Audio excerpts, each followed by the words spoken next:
On va réaliser des crêpes. Pourquoi j'ai choisi cette recette? Parce que dans ma recette, on va rajouter du beurre fondu qui va apporter du moelleux et qui va éviter que la crêpe n'accroche. Alors on y va, c'est parti. Pour réaliser la pâte à crêpes, il vous faudra du lait, du beurre fondu, des œufs, une pincée de sel et de la farine. Je commence à casser les œufs dans un saladier. Hop.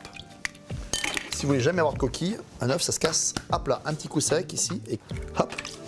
Voilà, on met les œufs et on commence à mélanger. On va mettre une belle pincée de sel parce que ce qu'il faut dans les crêpes, c'est qu'il y a un contraste sucré-salé.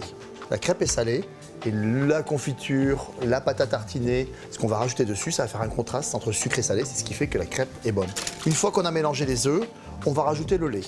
Alors le lait, plus il est entier, mieux c'est, plus votre crêpe aura du goût. Et puis on peut varier, on peut mettre de la bière, on peut mettre de l'eau aussi pour avoir des crêpes plus légères. Voilà, ici tous les liquides sont là et je vais rajouter le beurre fondu. Voilà, on a mélangé les œufs, le lait, le sel, le beurre fondu. Et bien sûr, on peut parfumer notre liquide. On peut rajouter un petit alcool, comme par exemple du rhum ou du Grand Marnier. Ou on peut bien évidemment rajouter le petit zeste de citron, le petit zeste d'orange. Faites-vous plaisir, c'est le plus important. On va rajouter maintenant la farine au lait aromatisé.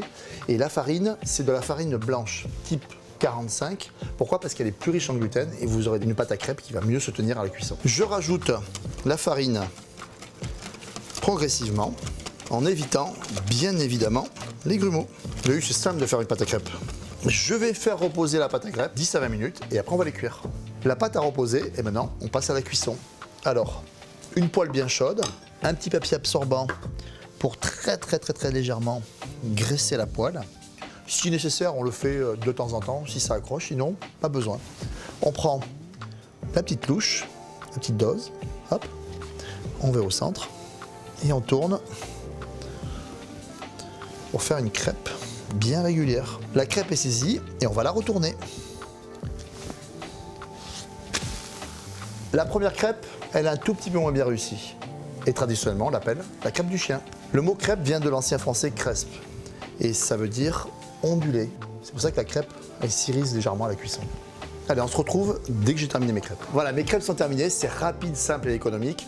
Et souvent, vous me dites, mes crêpes sont trop sèches. Elles sont un petit peu cassantes. Ben, c'est tout simplement parce qu'elles sont trop cuites.